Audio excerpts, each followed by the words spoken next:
inyo lahat. Actually, Kimberly here was one of my students no long ago in Bethlehem. How many years ago was that? Was I your as a advisor? No.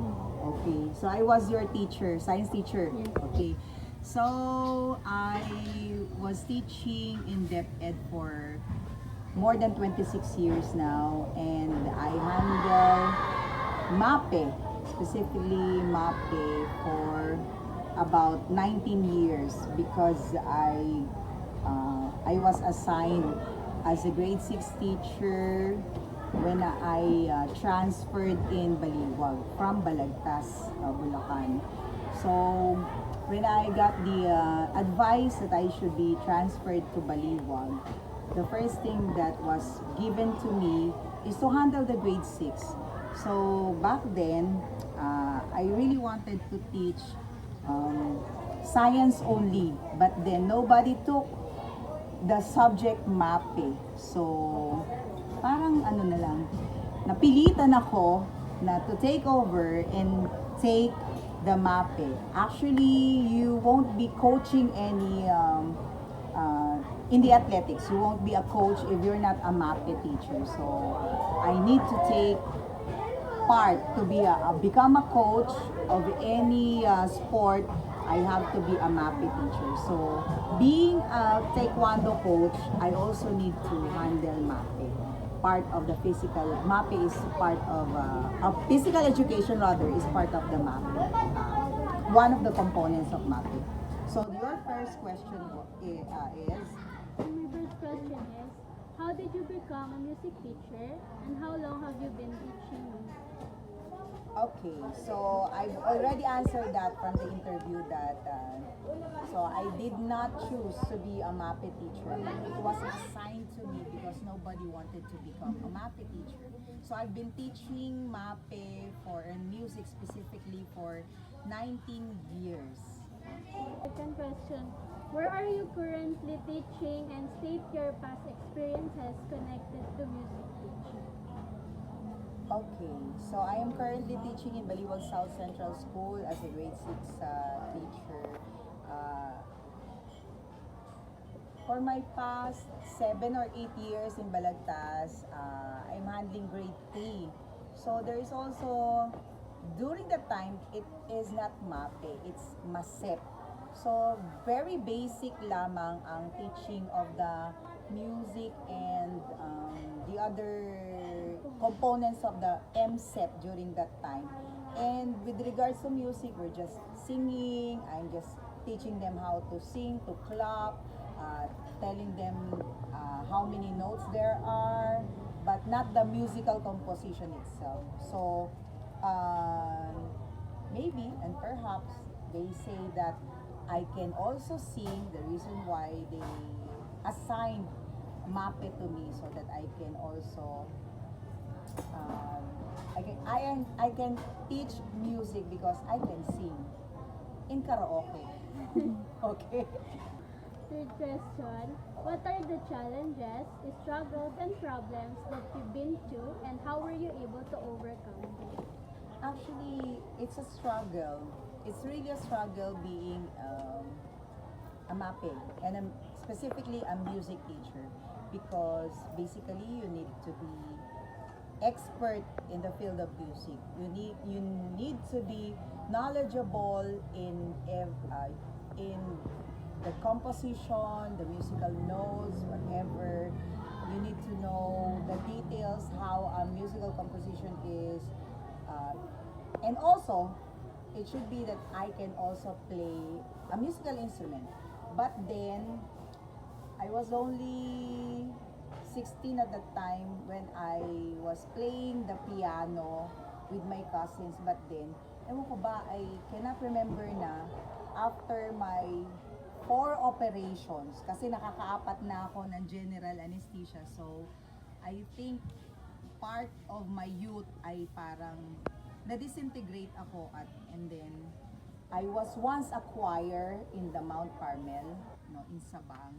So, our teacher there ay tinuruan kami on how to read some of the notes and then how to sing some of the lines because I belong to the alto group.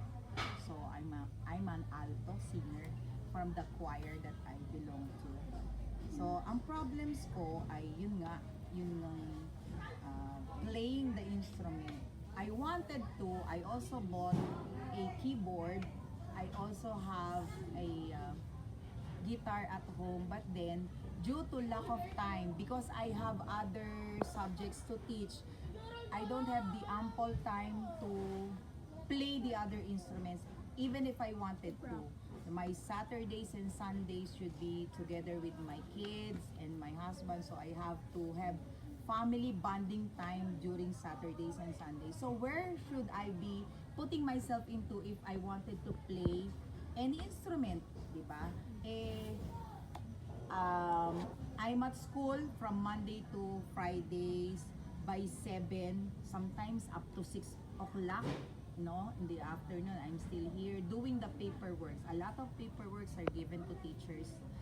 The reason why I'm struggling with it is very difficult for me to indulge myself more into music because I've been teaching a lot of subjects.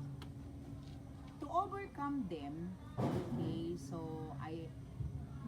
the principals, my former principals, gave me time to attend seminars. So I was able to attend seminars, and then luckily, I can play the melodion. Yun lang. Naka-play na ako ng melodion.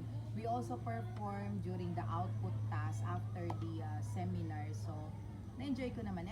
And still, I have the melodion with me up to now.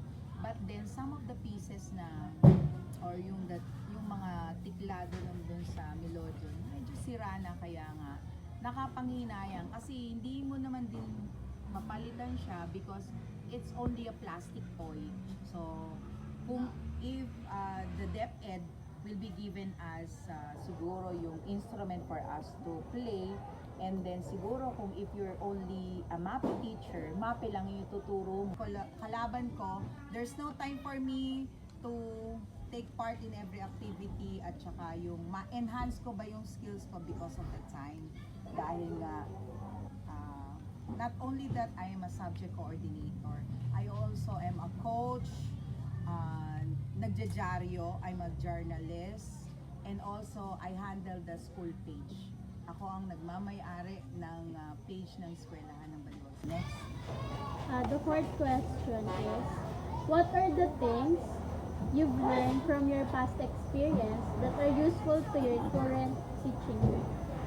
Well, every day, sabi nga nila from the post that I've seen, every day is, every gising is a blessing. For me, parang gano'n na rin, every day is a learning experience, no? Every learner na nag-pass sa front ko, nakaka-acquire ako ng ibang manner nila, ibang... Yes. Hindi lang sila yung natututo sa akin, but then I also learn from that experience. And sinasabi ko nga na nababago yung panuntunan ng bawat guro as time goes by. Kung noon parang lagi kailangan mo maging strict sa isang grupo, yung isa kailangan mong iba yung gagawin mong strategy. So for every group or learner, iba-ibang strategy ang need mong gamitin. Kasi may mga grupo na mahusay sila sa isang asignatura. They are really good at that part. So may grupo na, so need mo i-assess yung learner mo para kung saan sila mahusay, i-enhance mo. Kung saan sila kulang, dun ka bumato ng additional activity for them to catch up, no? For them para maging makaan talaga sila, maging mahusay sila sa lahat. So, kailangan i-visualize mo lahat ng bata na ito ang galing nito sa art, itong galing nito sa music, ipanglalaban ko to sa mga singing contest.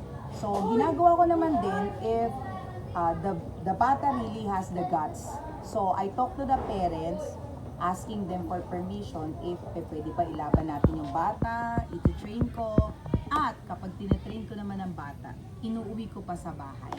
Or meron kaming time, magkikita kami. Katulad ngayon, nagsiset ako ng additional oras, kaya umuwi ako ng hapon na. Kasi nagsiset ako ng 4 to 5. Ang klase ko ay ends at 3:25. So magpe-prepare ako, 4 o'clock makikita kami na i-tutor ko free. Nag-tutor ako kung ano yung lalabanan ng bata, i-tutor ko ng 4 to 5. So yung 5 to 6 ko, my preparation for the next day activity.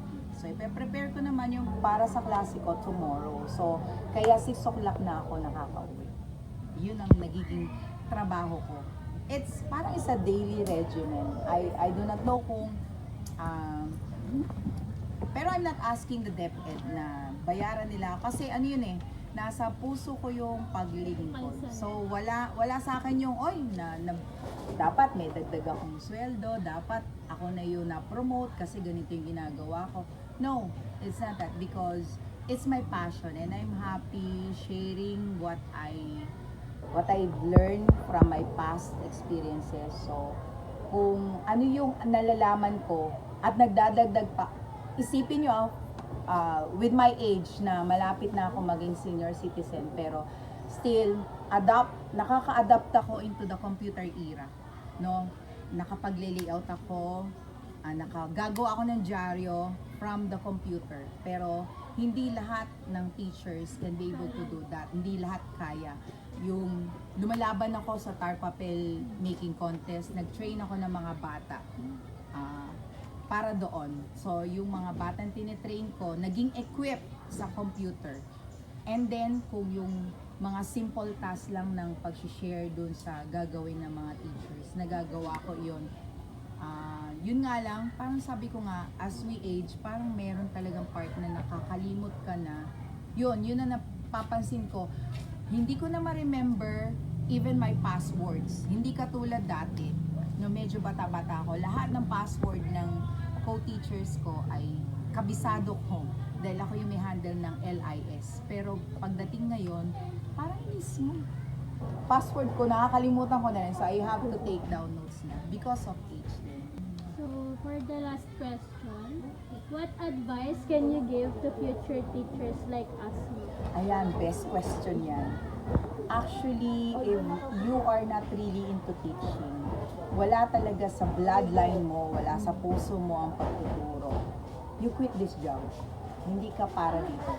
Pero kung yung passion mo is to share the learning experience to others, if ang love ng puso mo ay parang ikaw yung mag-impart.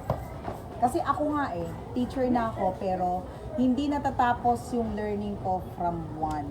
At pag may narinig lang ako, example, merong bagong tinuturo ngayon na ganitong pamamaraan. Isip ko agad, gusto ko yon.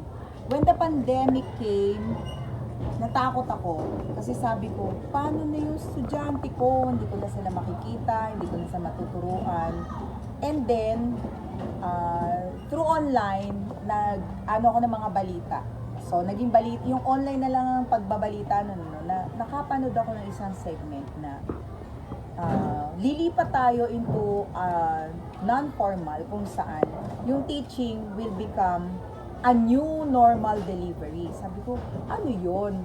Parang kiniliti yung sabi nga lang, curiosity kills the cat. So, ganun nga. So as well, parang na-curious ako, what's that new normal delivery? And so I indulge myself again into mag-seminar online. So, nag-attend ako ng seminar online. That was 2020. Sabi ko, paano yung new normal delivery? Doon ako natuto ng online classes, paggamit ng mga Moodle, paggamit ng mga online assessment. And then, isa-isa kong kinontak yung mga parents na mayroong, kasi open ang Facebook no. So, through Messenger, kinontak ko yung mga parents. If ever na mag-open ng klase, kaya ba natin ito? So, hindi lahat noon ay mayroong mga gadgets, hindi lahat noon mayroong internet connection. So, sabi ko, okay lang po, as long as kaya kong makuha, kahit na a portion of the kids So, isa ako dun sa, actually dalawa kami, si Ma'am Beth and I. Nag-seminar kami from the national, through online ha. Kami yung unang-unang umattend ng mga online seminars para pumasok yung mga bata namin into a new normal delivery. So, sinasabi ko talaga, pag hindi mo, sabi nga nila, pagka gusto mo, may paraan. Pag ayaw mo, marami kang dahilan. At dahil gustong-gusto ko ang pagtuturo, at gustong-gusto ko na, hindi lang yun ang target ko actually, not only quality education, but I am targeting for a better country. I wanted to stop all the corruption. I wanted to have a cleaner environment. Kaya siguro na-handle ko yung GSO. Gusto ko yung mga bata na manggagaling sa akin, sanay ng sarili nila ay mabitbit nila, hindi sila nahihiya na humarap sa kahit kanino na malinis ako, malinis ang konsensya ko, kahit na sino ang humarap sa akin, I'm doing my best and being part of the country as a good citizen. Yun lang sabi ko nga wala ang talino, wala ang talento kung wala kang mabuting puso. Number 1 sa akin ang values education. Thank you, Ma'am. So, yun na ba? That is our, paano? Thank you. Thank you, Ma'am. Tell me the truth.